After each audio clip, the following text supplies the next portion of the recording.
최덕신 변호사의 법률 체크. 오늘은 유지재단과 명의신탁에 대해서 좀 알아보도록 하겠습니다.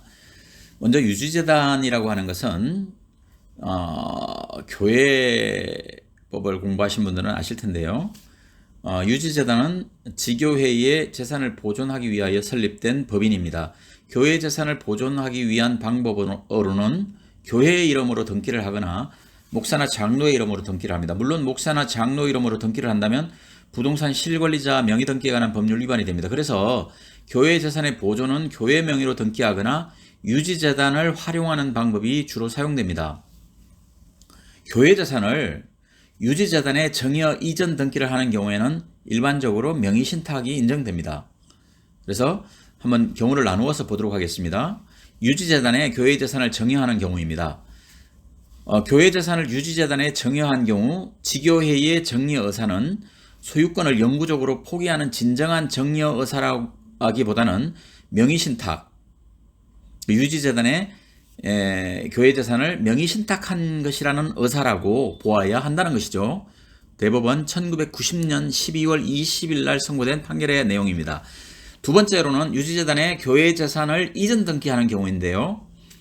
91년 5월 28일 1991년 5월 28일자 대법원 판결의 내용을 보면은 원고가 교회의 예배당 건물과 그 부지인 이 사건 부동산을 피고 명의로 등기하는 것은 그 소유권을 종국적으로 취득하게 하겠다는 데에 있었다기보다는 일종의 명의신탁에 해당한다고 본 원심의 판단은 정당하다, 이렇게 보아야 한다는 것이죠. 결론적으로 교회 재산을 정여의 방법이든 이전 등기의 방법이든 유지재단에 편입하는 것은 명의신탁이라고 봐야 합니다. 명의신탁에 의해 실권리자인 교회가 유지재단과의 사이에서 대내적으로는 실권리자가 부동산에 관한 물건을 보유하거나 보유하기로 하고 그에 대한 등기는 유지재단의 명의로 하는 것이 가능합니다.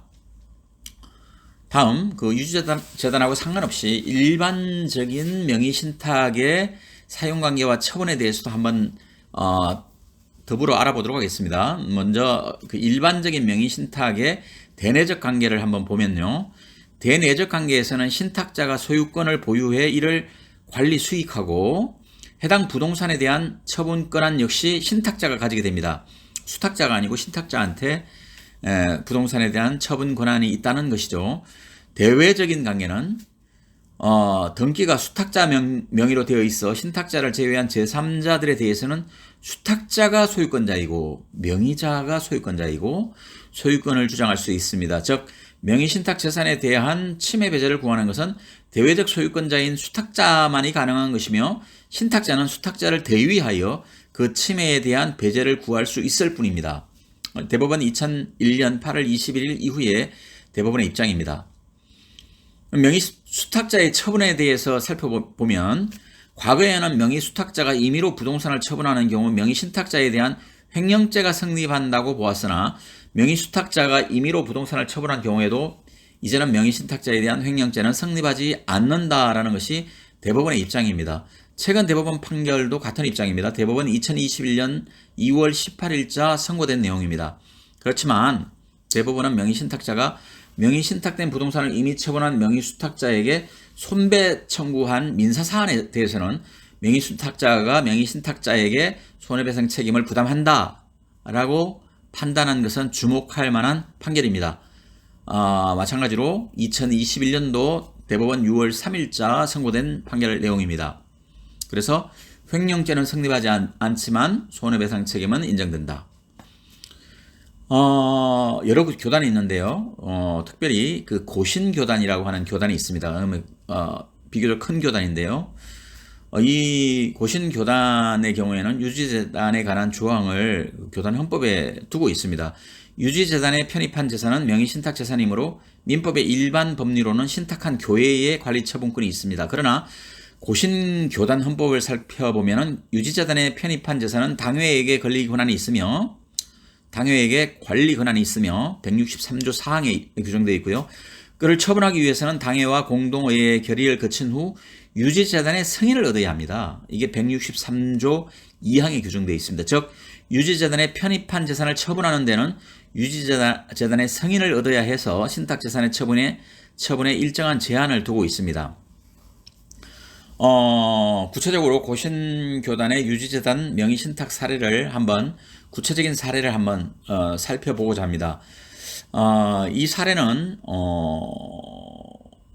그 가단 판결이네요. 부산지방법원 판결이네요. 2018년 5월 24일 날 선고된 판결인데요. 이 사례는 이렇습니다. 시교회의 목사는 교회 예배당을 임의경매를 통해 매수하였고 고신총회 유지재단에 정여했습니다. 그러나 목사 측과 장로 측은 예배당 2층과 4층에서 각각 예배를 드릴 정도로 분쟁이 심화되었고 교회가 분쟁교회라는 거죠. 유지재단인 총회 유지재단이 원고가 되어서 장로 측에게 명도 청구를 했습니다. 여기에 대해서 부산지방법원은 각하 판결을 내렸는데요. 그 판결의 취지를 소개해 드리도록 하겠습니다. 그 각하 판결, 이 사건 소가 부적법하여 각하한다는 각하 판결의 이유는 첫째, 재판부는 목사가 예배당을 유지재단에 정여한 것은 명의신탁이라고 봤고요. 둘째, 고신총회 헌법 163조 사항에 의해서 예배당을 정여하였더라도 관리는 당해에 있다는 점. 세 번째, 원고인 유지재단과 피고인 C교회의 장로 측과는 명의신탁의 내부관계에 준하는 점 등으로 보아서 원고에게는 관리처분권이 없다. 이렇게 본 겁니다. 그래서 관리처분권이 없는 원고가 소를 제기한 것은 부적법한 소이기 때문에 각하하였다는 부산지방법원의 판결이 있다는 점 참고하시기 바랍니다. 이상입니다.